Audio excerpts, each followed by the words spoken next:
For a fun and informative podcast all about training working dogs, look no further than the LWDG PODDOG.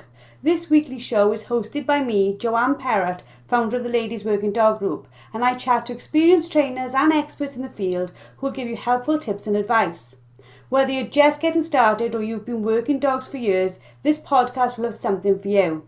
So pull up a chair, pour yourself a cup of coffee and tune in to LWDG PODDOG. And let us help you build a better bond with your best friend. Hello and welcome to another episode of LWDG PODDOG. This week we are going to be talking about consent and whether dogs can give consent. Now with me is the amazing LWDG group expert Clair and the fantastic LWDG featured expert Alleyne. So before we start, if you can both introduce yourselves. Clair, if you'd like to go first. Yep, sure. So my name is Clair and with my husband John Denyer, we run family dog services based in Maidstone in Kent. And Rob? And I'm Alleyne. I run the Canine Instructor Academy. I'm a canine behavioural trainer. Fantastic. Now, when we discussed the topic for this podcast, shall I say, we all got a little bit excited, didn't we? So I'm going to try my very best to be professional and polite, but I do think the world has maybe gone ever so slightly mad. And I completely, and I say this on every podcast and every video I do, I completely get the theory of this, but it cannot work because for it to be consent, both parties have to understand what's going on. Mm. And one of the examples I've heard is, if I want to take my dog for a walk, I have to proffer the lead. And if the dog comes forward, then it's given me consent to put the lead on and take it out. And if it hasn't come forward, then I can't give it. Then I can't put the lead on it and I can't take it out because it didn't give me consent. Well, for that to be effective, the dog has to understand what all of the possible repercussions are. And I'm just not convinced my dog will think that far ahead. Well, if I don't go out now, where am I going to poo? And where am I going to pee? And my owner's going to be late for work. And all those the dog doesn't understand any of those. So I don't think his consent should be relied upon. So I think what has to happen is it's like being a parent with a child to say to my 5-year-old, you can go and play outside and go as far as you want to and stay out for as long as you want to. I'd never see him again because he'd make very poor choices because he's just a child. I'm the parent and I have to have the foresight to know all those repercussions and say why he can't do that. And I think with our dogs, we have to do the same. We understand the repercussions of the choices that the dog may or may not make. So we have to help him to make better ones. So when I ask my dog if he wants to come out, I need him to understand that it wasn't really a request. In the same way that I would say to my child, can you go and do your homework? And my child understand that he doesn't have the opportunity to say no. I think anything other than that would be disastrous. Claire. Yeah, I think you're absolutely right. And I wrote a few notes on this when we decided we were going to do a podcast on this, because there were a few things that I really felt were important. And you've just touched on this. And I said for a dog to give consent, it would have to have a choice provided. It would have to understand the difference in the choices or the options that were there, and then be able to communicate to us to tell us what choice they've chosen. And that whole thing together, to me, of the dog giving us permission for an action to happen or for something to occur, I mean, it's dangerous information. I think that's kind of when I thought about it, and I thought, so what am I thinking of this? The dog has to understand what the choice is, has to understand that they have a choice. We've got to read the dog to understand what choice they're making. It's dangerous. It's very, very dangerous ground. And I understand the theory, and we talk about that a lot. Rob, I'm taking the words out of your mouth when I say that. But in reality, this just isn't going to end well for the dog in so many cases. I've got to be honest, I don't even understand the theory, and I'm going to be really brutal on it, right? Because within the LWDG, we do our utmost to be accommodating all types of training styles. We have a very simple thing that says as long as it doesn't physically or emotionally hurt the dog, we are open to the concept of whatever training you're doing, because we are a large group with many different ideas, and sharing the ideas works incredibly well for us because we learn from each other. That being said, when I researched this topic, because like you, Claire, I wanted to understand, I put into Google giving consent, and I madly didn't put dogs giving consent, which I should have. And it brought up this thing about, which completely irrelevant, people who've had a drink, one drink, cannot give consent to have sex.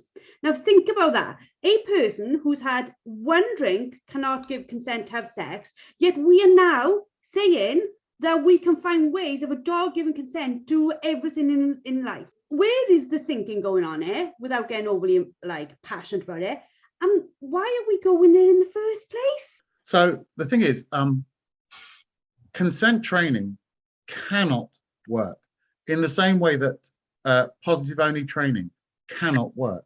Neither in the real world exist. There is no such thing as positive only training. And the reason is, when you get your new puppy at 8 weeks old, you put a collar on it. No puppy wants to have a collar around its neck. It'll wriggle and struggle and try and get it off, but we put it on because we know sooner or later we're going to need to attach a lead. Then when we put that lead on that puppy, that is also not positive only. Puppy refuses to move because he hates it. No puppy hit pubescence and went, please, can you take me to the vets and you to me? I never want to have children. This is not positive. We don't positively only bring them up. It's impossible. If you take your young dog out and he wants to chase a squirrel across the road, you don't let go of the lead because being positive only, I can't restrict him. You restrict him and you say, you can't do that. So when we say we're positive only, what we really mean is we're not positive only. We will use aversives, but we'll only use the ones that we as an individual are comfortable with. And the same is true with consent training. If I say my dog has to give me consent to stop him from running out into the road after that cat or that dog on the other side of the road, well, he's not going to give consent. He's going to pull the lead out of your hand. So you have to stop him. You didn't wait for consent. You said you can't do that. So this principle of consent training being that I can't do anything with the dog without his consent is a myth. What you're going to say is there are some things I'm going to do only with his consent, and the rest he's going to do it whether he likes it or not, which, you know what, that's the same as the rest of us do. Claire will say to her dogs, do you want to go out? And she looks for them for consent. And sometimes they'll run forward and go, oh, yes, please. But if they go, yeah, I think I'm going to stay at home, she'll put their collars and leads on and take them out. She asked for consent, but they don't really have a say. And that's just real life. And consent-only trainers will tell us that that's how they train their dog. But I guarantee if you put a camera on every single one of them and film them all day, you'd find dozens of times, just like the rest of us, where the dog is made to do it, whether he consents or not. You don't go in their house and find it's covered with poo because the dog decided he wasn't going to go outside today. They chucked him out just like the rest of us. This whole topic of consent is proper getting my goat. There's very few things that agitate me. But for example, you will see dog groomers going understandably mad on social media because somebody hasn't groomed their dog. So if the person's argument is my dog didn't give consent to be groomed, but then that's now ended up in neglect and the dog need to be clipped out, was you right to not groom the dog because the dog didn't give consent? And did the dog, like Rob say, know the repercussions that if you didn't groom him, he was going to turn into a walking mat? We are now saying something which I completely disagree with, which is, dog, I am now not going to help you make good choices. I'm going to leave you to mess it up for yourself daily.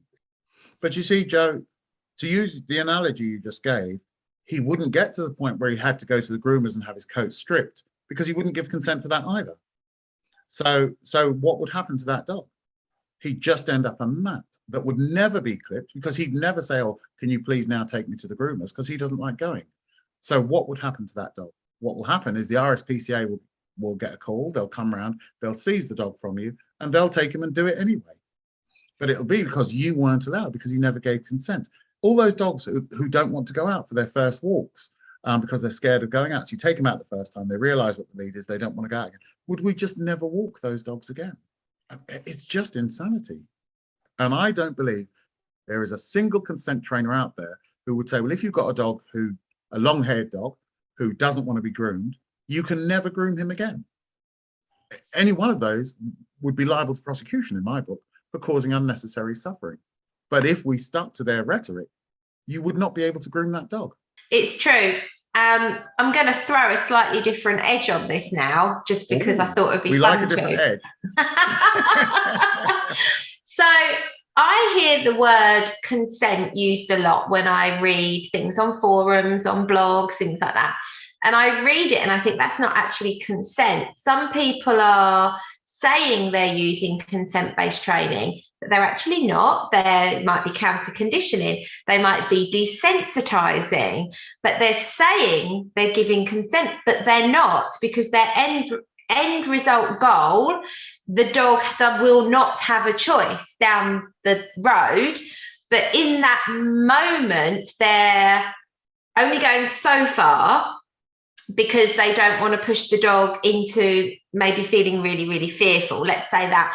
So I think there is an element of people using the word consent training, but they're not using consent training actually at all. They're training the dog through desensitization and counter conditioning, but they think they're waiting for the dog to give consent, but they're not. Do you know what I mean when I say that? Absolutely. So the dog goes out on his first couple of walks, he becomes frightened of traffic, doesn't like the noise, says, I don't want to go out. So what should happen is they should say, okay, well, then you never have to go out again. Yeah. But no, exactly as you say, what they do is they then start playing CDs with sound effects on them, but just playing them at a low volume, and then maybe just coercing him into the front garden when he said, I don't want to go out. And they gradually manipulate him through training into the point where he will go out. But as you say, that is not the same as consent. It's not, but people are using that word when they talk about it a lot. And another way that I've heard, I was talking to an owner with a rescue dog. It was a dog that was imported from abroad. And I was explaining to the owner that the dog needed to be given some time to adjust and some time to just decompress, get used to the fact it's, been taken from the streets, brought to another country. It's now living in a house. It's never lived in a house before. The dog just needs to be given some time. And he said, oh, so we're going to do consent training. I said, no, we're not. Once we have got this dog relaxed, and once this dog is comfortable with being in your home and around you, we're going to train the dog, but we're not going to be using consent training. So again, I think that's another example of where that could be misunderstood. Because you see, what happens is they see it on social media. Yeah. And so by the time they even get to you, owners already know about this stuff. Mm-hmm. They'll know about it almost before we do, because they're on social media all the time.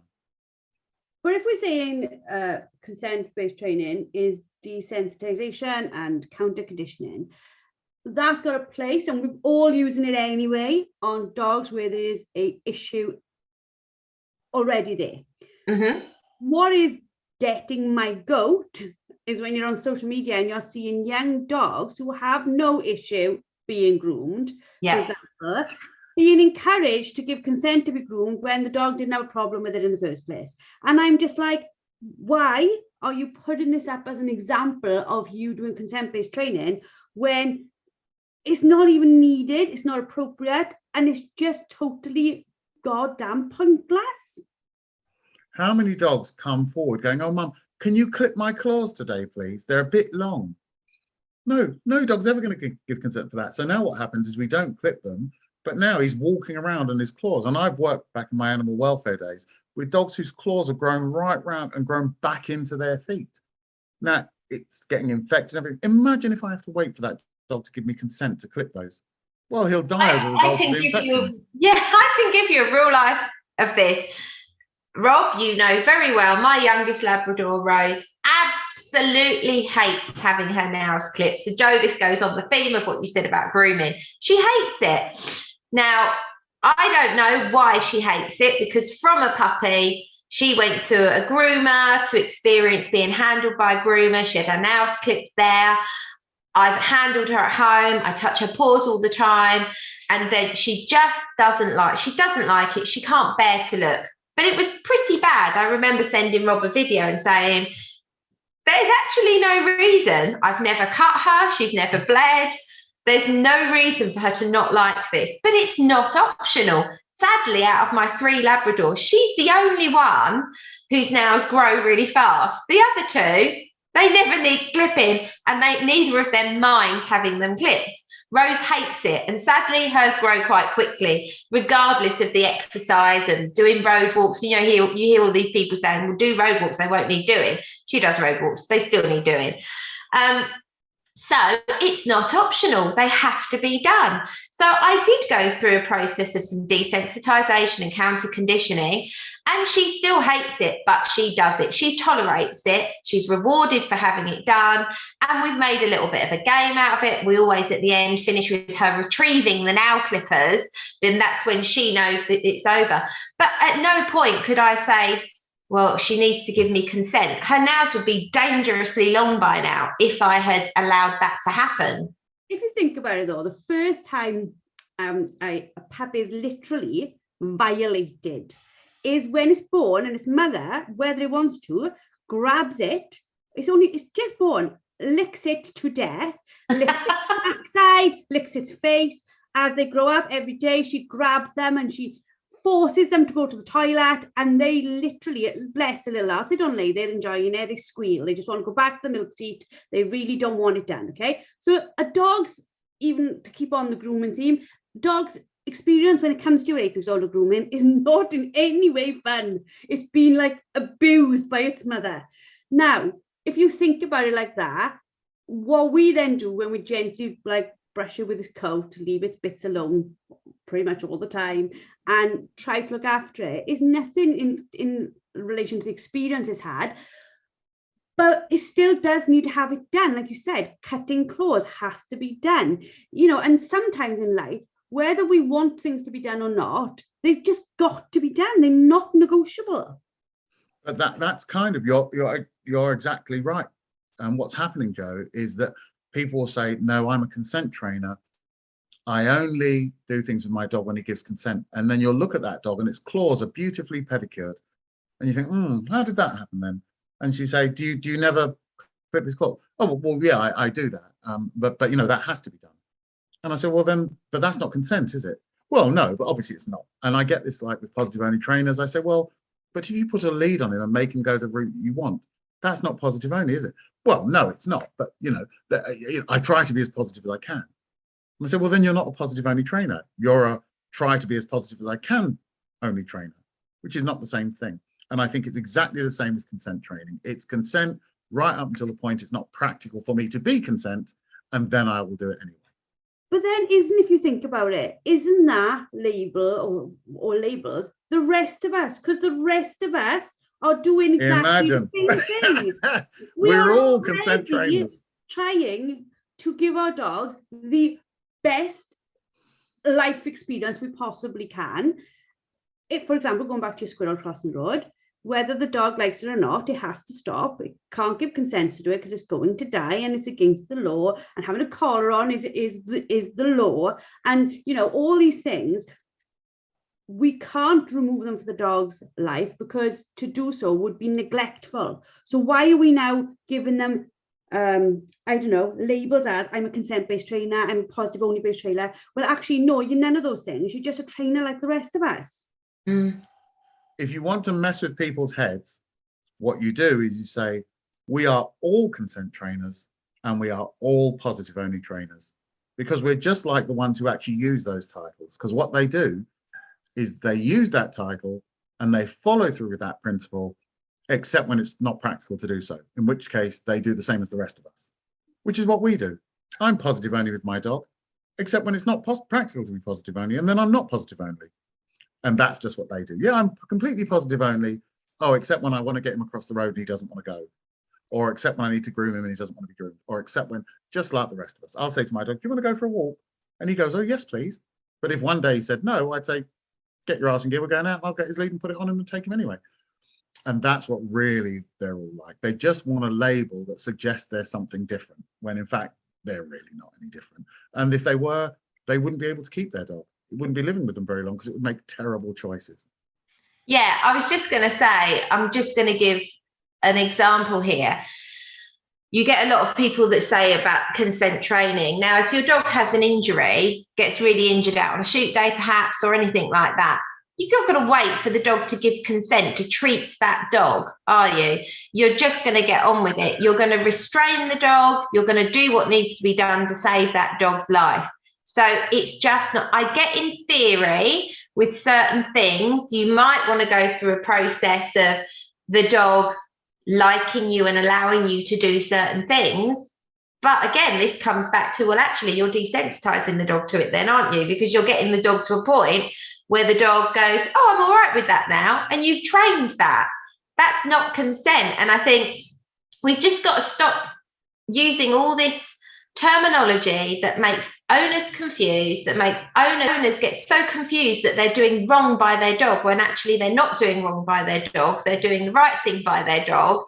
And owners are worrying about, well, the dog didn't give me consent, the dog didn't do this, the dog didn't do that. And we're making life so difficult for owners.